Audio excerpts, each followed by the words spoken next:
चलो आ जाओ स्टार्ट करते हैं। लास्ट क्लास आखिरी सवाल ये वाला था मेरे ख्याल में, ठीक है। आज इसको डिस्कस कर रहे हैं, देखना ध्यान से। इसमें कह रहा है आपको कि A B is parallel to C D, ये पहले से बोला हुआ आपका है ना। A B is parallel with C D, ऐसा पहले से बोला हुआ है।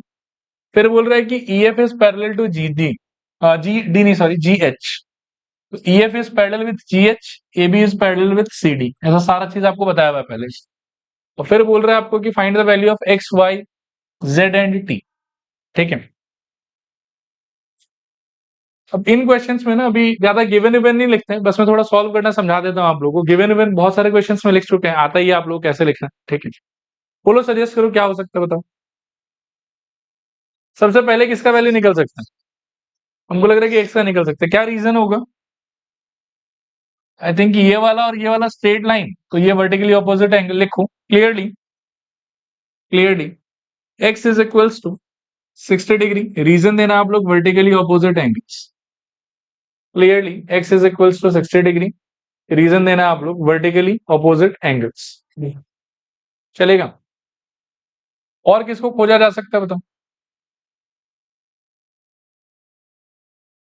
एक सजेशन है, यदि ये वाला 110 है तो ये वाला कितना होगा? 70 होना चाहिए। वैसे आप थोड़ी देर के लिए इसको P बोल दो, क्योंकि लिखना भी पड़ेगा ना हम लोग। तो लिखने में बोल देंगे कि P plus 110 equals to 180, so P is equals to how much? 70। फिर उसके बाद में आप थोड़ा ध्यान से सोचना जो मैं भी कहने जा रहा हूं, ठीक है। देखो ये लाइन और ये लाइन क्या है आपस में? पैरेलल। इसको अगर आप ट्रांसवर्सल मानते हो तो मुझे लगता है कि ये पोजीशन और ये पोजीशन कैसा है? Corresponding angles. चलेगा? और करेस्पॉन्डिंग एंगल्स का लाइन के पैरेलल होने पे प्रॉपर्टी क्या होता था? दे वर इक्वल टू ईच अदर। तो फटाक से हम बोल पाएंगे कि 70 इज इक्वल टू जेड, सो वहां से हमको जेड का आंसर मिल जाए। चलेगा? एक बार देख लो, थोड़ा देखने में दिक्कत हो सकता है। ये वाला लाइन, ये वाला लाइन, और ये हो गया आपका ट्रांसवर्सल। तो ये angle they are in same direction at the two intersection points, so they need to be what? Corresponding angles. Clear है मेरे ख्याल में?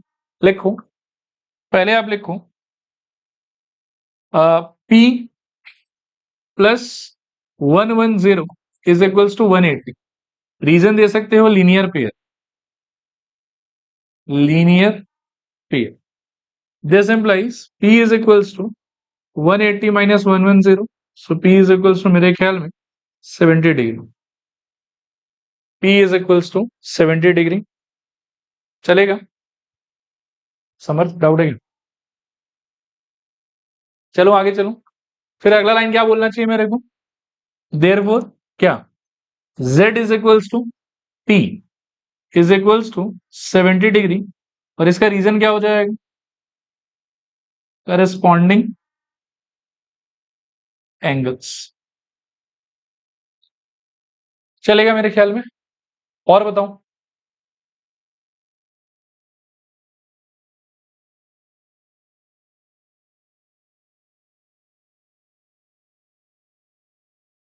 नेक्स्ट आप ना y निकालने का सोचो तो निकाल सकते हैं क्या? देखो वापस से मैं कुछ दिखाता हूं, आप थोड़ा फील लीजिएगा अच्छे से। ये लाइन और ये लाइन एक दूसरे से क्या है? पैरेलल। और अगर आप बीच में जबरदस्ती इसको ट्रांसवर्सल मानते हैं तो इसका लोकेशन देखना ध्यान से। ये और ये पैरेलल, ये वाला ट्रांसवर्सल, तो ट्रांसवर्सल के ऑपोजिट साइड में, ठीक है, और दोनों लाइन के बीच में है। तो ये वाला और ये वाला बेसिकली क्या हो जाएगा मेरे ख्याल में? Alternate angles. और लाइंस के पैरेलल होने से ऑल्टरनेट एंगल का भी प्रॉपर्टी क्या होता था कि दे वर इक्वल टू ईच अदर। तो एक्स का वैल्यू और वाई का वैल्यू क्या होना चाहिए आपस में? सेम। लिखो again, x is equals to y, reason will be alternate angles, alternate angles, ठीक है। therefore x तो ऑलरेडी आ रखा है ना हम लोग का 60 डिग्री, तो y इज इक्वल्स टू कितना हो जाएगा? 60 डिग्री। और हम लोग को चाहिए t का रीजन क्या हो सकता है? t भी हमको लग रहा है कि ऑल्टरनेट ही हो जाएगा z के साथ। यहां देखो तो एक बार दिखाऊं, देखना ध्यान से देखना।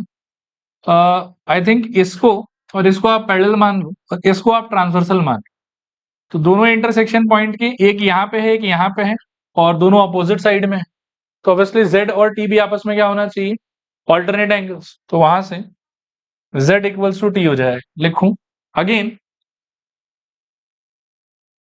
z will be equals to t, reason देना ऑल्टरनेट एंगल्स, ठीक है।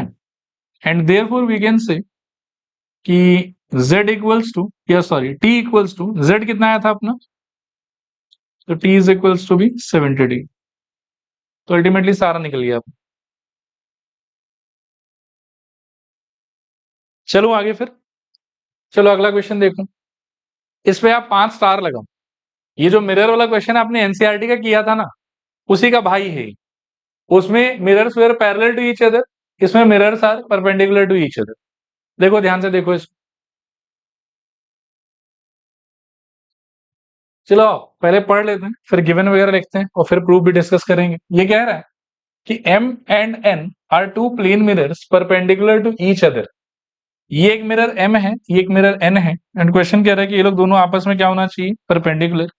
मैं थोड़ा सा इनको अच्छे से बना देता हूँ। परपेंडिकुलर मतलब ये एंगल 90 डिग्री बोलना चाह रहा है, चलेगा यहाँ पे। इसके आगे ये कह रहा है कि show that the incident ray C ए, थोड़ा सा ना एरो वैसे ठीक ही, इंसिडेंट रे सी ए यहाँ से ये गया इस तरफ, फिर मान लो कि ये गया इस तरफ और फिर गया इस तरफ, और हमको प्रूव करना है कि incident ray C A is parallel to reflected ray B D.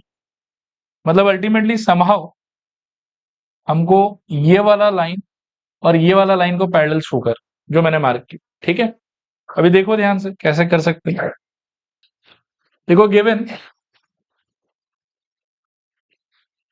Given में लिखना m perpendicular to n, m perpendicular to n, फिर टू प्रूफ में लिखना c a parallel with b d, c a parallel with b d. फिर थोड़ा सा हम लोग को कंस्ट्रक्शन चाहिए होगा, कंस्ट्रक्शन में लिखना draw O A perpendicular to m and O B perpendicular to n, O B perpendicular to n, full stop. तब आ जाओ प्रूफ पे।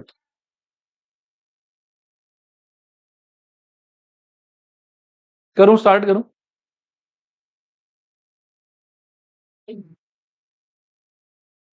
सब लोग 2 मिनट के लिए ना पेन छोड़ो, एक बार पहले देख लो, सुन लो, समझ लो,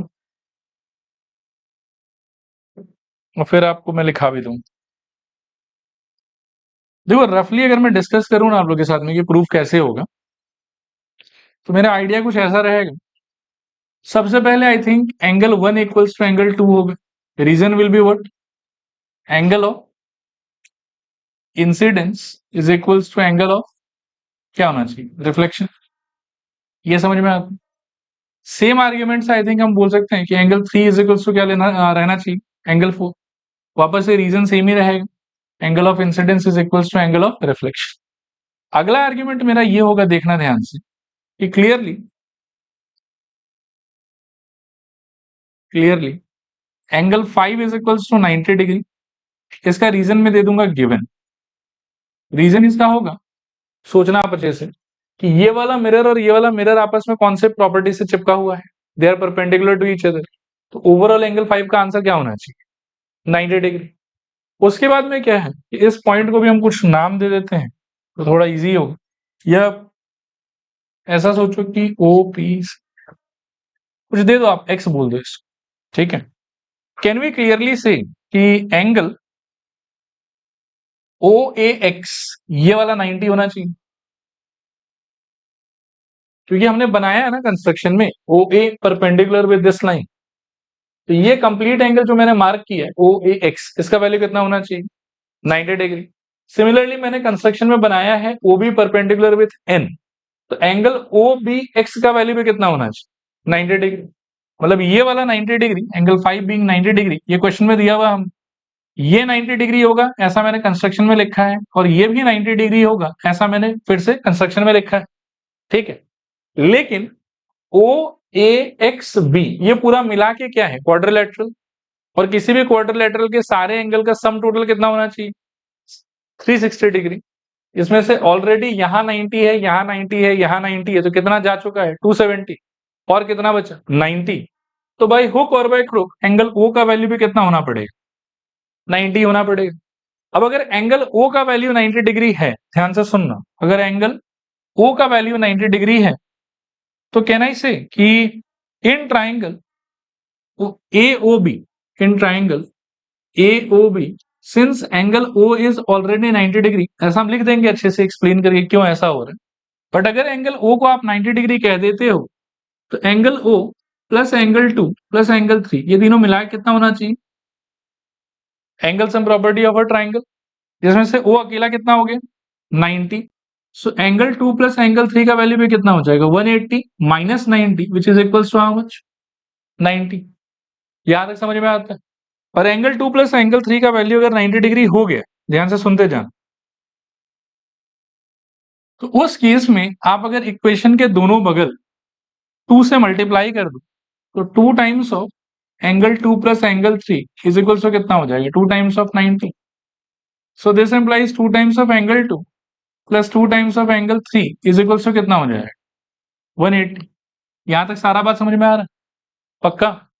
2 टाइम्स ऑफ एंगल 2 को चेंज करके what can you right, I think you can write angle, चलो थोड़ा लंबा ही कर देता हूँ, एंगल 2 प्लस एंगल 2, और इसको you can write angle 3 plus angle 3 is equals to what, 180। Since angle 1 and angle 2 they are equal to each other, तो इसमें से एक को रिप्लेस करके आप एंगल 1 बना सकते हैं, तो क्या हो जाएगा बताओ, एंगल 1 प्लस एंगल 2। पर इसमें से भी एक को रिप्लेस करके आप क्या बना सकते, 4 बना सकते हो, क्योंकि 3 और 4 इक्वल है। तो plus angle 3 plus angle 4 is equals to how much, 180। अब ये जो स्टेटमेंट आया, ये बहुत खतरनाक स्टेटमेंट है, बोलोगे क्यों, तो देखो यहाँ इस लाइन का मतलब है कि इस लाइन और इसको ट्रांसवर्सल मानने के रिस्पेक्ट में ये वाला एंगल प्लस ये वाला एंगल का वैल्यू कितना हो रहा है, 180 डिग्री। लेकिन ये लोग देखने में कौन से पोजीशन का फील दे रहा है, हम कोई इंटीरियर पोजीशन का। तो अगर किसी दो लाइन और एक ट्रांसवर्सल के लिए कोई इंटीरियर पोजीशन वाले एंगल्स का सम अगर 180 हो गया, वो कब हो सकता है, जब लाइंस आपस में क्या रहा होगा, parallel. From there we can claim भैया c a should be parallel to b d and hence proof. देखो क्लियर है कि नहीं क्लियर, चलेगा, लिखवा दूं, लिखो, यहां तक कहां तक लिखा हो गया था, तो एक सेकंड रुक, ठीक है, यहां तक हो गया था शायद, आगे लिखूं, डायग्राम में थोड़ा सा चेंजेस कर लो, हाँ इस पॉइंट को आप कुछ बोल दो, एक्स बोल दो आप, सो दैट के राइटिंग में थोड़ा इजी रहे हम लोग के लिए। लिखना स्टार्ट करूं, प्रूफ में angle 1 is equals to angle 2, reason देना, angle of incidence equals to angle of reflection, और इसको मार्क कर लेना equation number 1। Again angle 3 is equals to angle 4, इसका भी रीजन वही होगा, angle of incidence is equals to angle of reflection, equation number 2। चलेगा यहां तक, आगे लिखूं,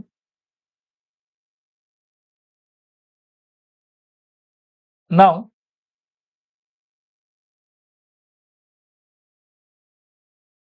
इन in quadrilateral o a x b, angle O plus angle A plus angle X plus angle B is equals to, it should be 360 degree. This implies angle O plus angle A के जगह पर 90 degree, plus angle x के जगह पर फिर से 90 degree, और plus angle B के जगह पर भी 90 degree is equals to 360 degree. और साइड में रीजन के नाम पे ना आप दो बात लिख दो, given and construction, given and construction. कोई मेरे को समझाएगा कि गिवन और कंस्ट्रक्शन क्या एक्सप्लेन कर रहे हैं यहाँ पे, गिवन एक्सप्लेन कर रहा है कि ये एंगल 590 डिग्री हो, क्योंकि मिरर वाज परपेंडिकुलर, ये पहले से हमको दिया हुआ। और कंस्ट्रक्शन एक्सप्लेन कर रहा है कि OA was perpendicular with M and OB was perpendicular with N, तो उसकी वजह से ये लोग दोनों 90 डिग्री हो गया। कौन सा A और B। और X 90 डिग्री हुआ क्योंकि दिया हुआ था कि mirrors are perpendicular to each other. Overall सबको मिला के कितना हो जाएगा 270, और शिफ्ट करेंगे 360 माइनस 270, तो एंगल O का वैल्यू कितना आ जाएगा 90। This implies angle O is equals to 360 minus 270. So angle O is equals to I think 90. Angle O is equals to 9. आगे लिखो again in triangle AOB, in triangle AOB, angle O plus angle 2 plus angle 3 is equals to 180 degree. O का value 90 degree plus angle 2 plus angle 3 is equals to 180। So angle 2 plus angle 3 is equals to I think 90 degree. इसमें आप दोनों side 2 से multiply कर दो, तो 2 into angle 2 plus angle 3 is equals to 2 into 90 degree. This implies twice angle 2 plus twice angle 3 is equals to 180. Twice angle 2 को split करो, angle 2 plus angle 2, angle 3 plus angle 3 is equals to 180. यहां से angle 1 plus angle 2 plus angle 3 plus angle 4 is equals to 180. Side में reason देना from 1 and 2,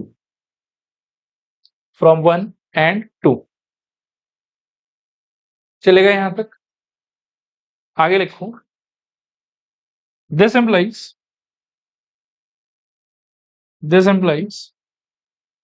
अच्छा, ये 1 2 और 3 4 को मिला के अगर मैं सिंगल नाम से रिप्रेजेंट करना चाहूं तो 1 और 2 मिला के क्या बोल सकता हूं, एंगल CAB, और P4 मिला के क्या बोल सकता हूं, एंगल DBE।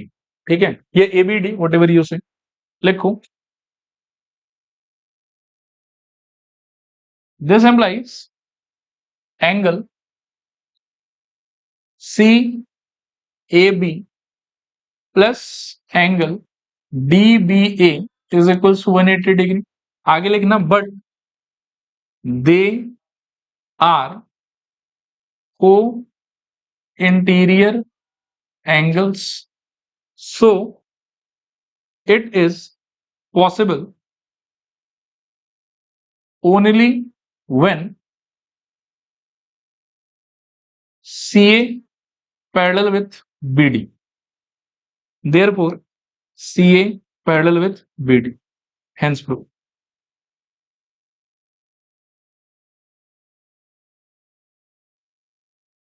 चलो आगे चलते हैं फिर, अगला क्वेश्चन देखो और थोड़ा सोचो क्या कर सकते हैं।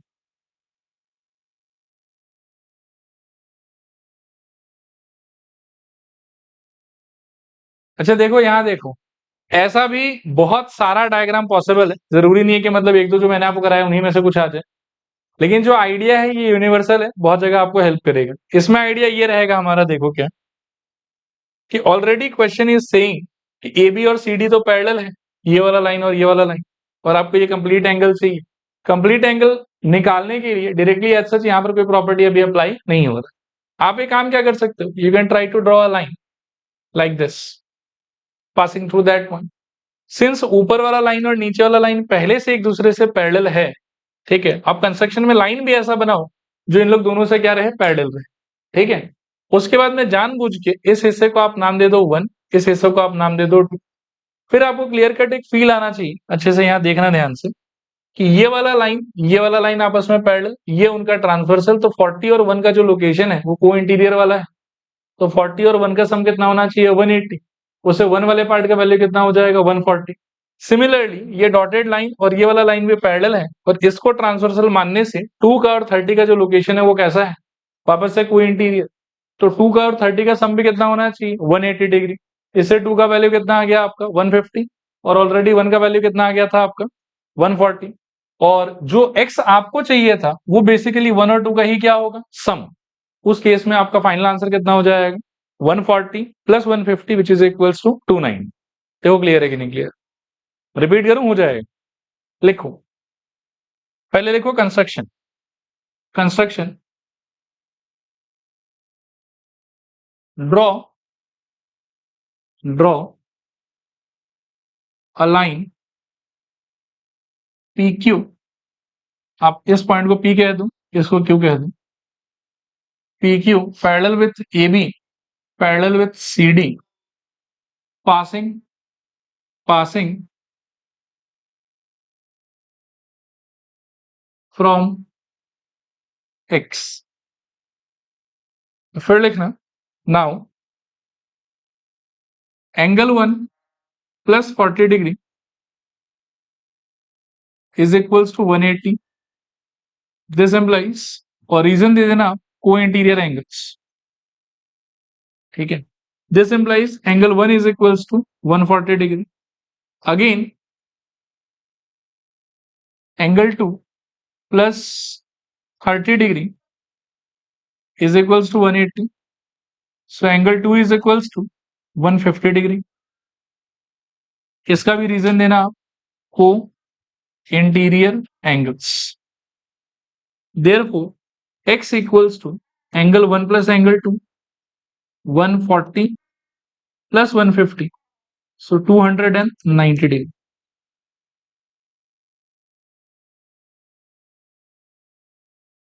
ठीक है, आगे चल रहे हैं। देखो, ये फालतू क्वेश्चन ही है, पढ़ के देखो एक बार।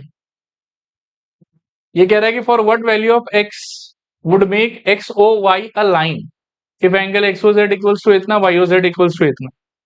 अब एक्स ओ वाई वाले पार्ट को अगर आप लाइन बनाना चाहते हैं तो ओवरऑल जो ये दो एंगल आपको यहाँ दिखाई दे रहा है, इन दोनों एंगल का सम क्या होना चाहिए? 180 डिग्री। और दोनों का कुछ कुछ वैल्यू दिया हुआ आपको, वहां से सॉल्व कर सकते हो। लिखो, for for X O Y to be a line, for X O Y to be a line, angle x O Z plus angle Y O Z must be equals, मेरे ख्याल में 180 डिग्री। एक्स ओ Z का answer आपको दिया हुआ है 7x plus 20, और इसका दिया हुआ है 3x इक्वल्स टू 180। 20 को शिफ्ट करो और 7x प्लस 3x सोचो कितना होगा? 10x equals to I think 160, so x equals to कितना? 16।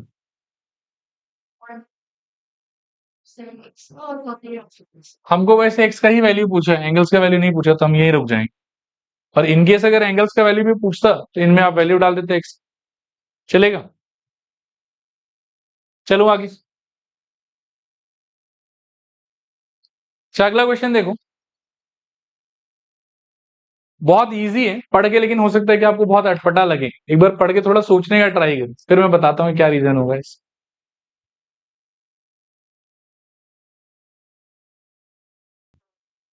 अच्छा देखो, यहाँ देखो, ये कह रहा है कि L and M are two lines perpendicular to the same line T। पहले तो थोड़ा सा फोटो वोटो का डिजाइन देख लो आप, कैसा होगा।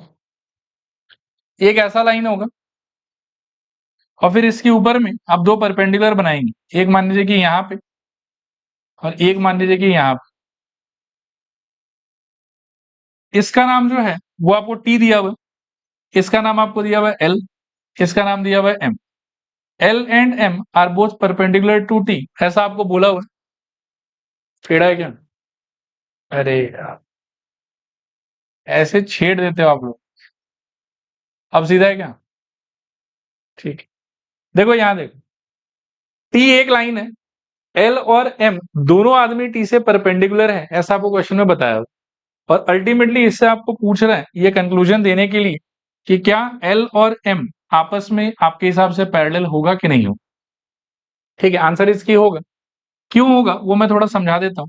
इस पॉइंट का नाम L, इसका M सोच लो, इसको मान लो कि आप A कह दो और इसको मान लो कि आप B कह दो, और इसको आप कुछ P कह दो। तो आप अगर थोड़ा ध्यान से सोचोगे तो आपको फील आएगा कि इसको अगर आप एज अ लाइन ट्रीट करते हो और इसको एज अ ट्रांसवर्सल मानते हो, तो ये पोजीशन और ये पोजीशन किसका है? करस्पॉन्डिंग एंगल्स का। क्वेश्चन के हिसाब से सिंस बोथ आर परपेंडिकुलर, तो दोनों का वैल्यू कितना होगा? 90 डिग्री।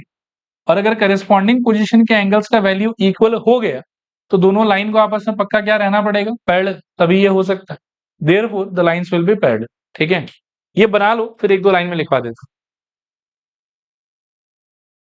अच्छा लिखो, since angle A since angle A is equals to angle B is equals to 90 degree. Since angle A equals to angle B equals to 90 degree and angle A comma angle B are corresponding angles. मतलब ये लोग 90 भी है और ये लोग corresponding भी है. So it is possible. So it is possible. So it is possible only when L parallel with M. L parallel with M. ठीक है, L parallel with M. चले आगे, अगला देखो, ये भी इंटरेस्टिंग है थोड़ा सा।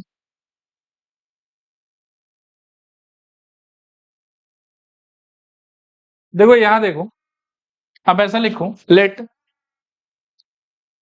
The two angles are X and Y, let the two angles are X and Y, full stop, फिर लिखो for them to be for them to be linear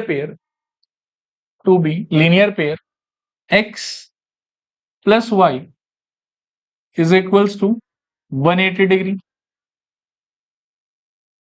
फिर आगे लिखो, this implies y is equals to 180 minus X, y is equals to 180 minus X. ठीक है, अब आप common sense से यहाँ पे ये सोच सकते हैं कि x का वैल्यू अगर मैं 90 डिग्री से नीचे मेंटेन करूं तो 180 minus something less than 90 will result in something more than 90 and therefore I can say कि y को पक्का क्या होना पड़ेगा, ऑब्ट्यूस। लिखो, if value of x is acute, if value of x is acute, then value of y must be obtuse, then value of y must be obtuse। Clear मेरे ख्याल में। अगला देखो, ये तो बता सकते हो खुद से शायद, रिफ्लेक्स के लिए क्या करते थे हम लोग, बताओ, 360 डिग्री माइनस वाला एंगल। लिखो, reflex angle AOB is equals to 360 degree minus angle AOB। Values डालो तो 360 माइनस 132 कितना आएगा, माइनस करके कितना, सॉरी 228 डिग्री। चलेगा। नेक्स्ट देखो, हाँ लिख लो।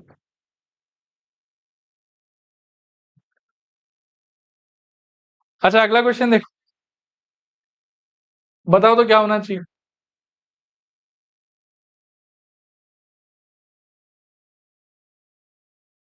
क्या ब्राइट एंगल, चमकने वाला एंगल, क्या बोल रहे हो, राइट एंगल। देखो बहुत ही सिंपल सा आइडिया है।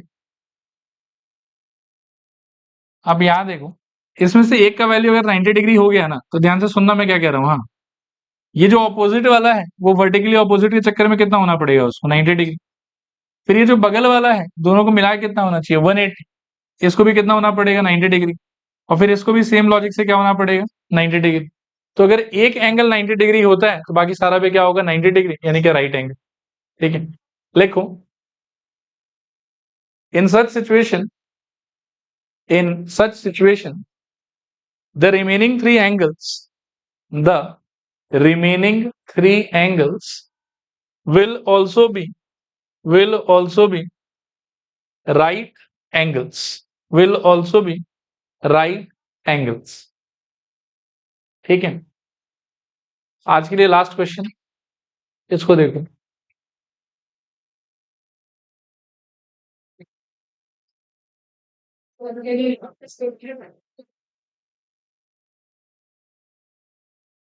अच्छा देखो यहाँ देखो ये कह रहा है कि if a wheel has 6 spokes equally spaced find the measure of the angle between the two adjacent spokes.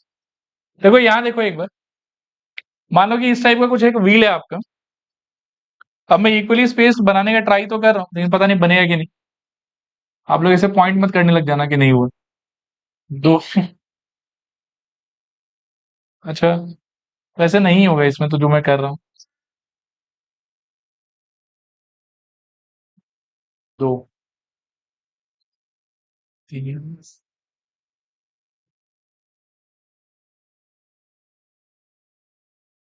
देखो ऐसा कुछ होगा शायद। ठीक है, और इक्वली स्पेस्ड होने का मतलब ये है कि हर एक कंसेक्यूटिव स्पोक्स के बीच का जो एंगल है ना, वो क्वेश्चन कहना चाह रहा है कि सेम है। ठीक है, तो आप ढंग से ये काउंट करो कि कितना एंगल है एक्चुअली। एक, दो, तीन, चार, पांच और छह। और इक्वली स्पेस होने का मतलब इन सारे एंगल्स का वैल्यू क्या होना चाहिए, इंडिविजुअली इक्वल। और किसी भी पॉइंट के अबाउट टोटल एंगल का वैल्यू कितना होता है, 360 डिग्री। मतलब 360 डिग्री को आपको 6 इक्वल पार्ट में डिवाइड करना है, और वहां से जो भी निकलेगा वो हमारा आंसर। ठीक है ना, लिखूं, required angle is equals to 360 degree divided by 6 part में डिवाइड करने से 6, and hence the answer is going to be 60 degree. ठीक है, चलो आज के लिए इतना ही।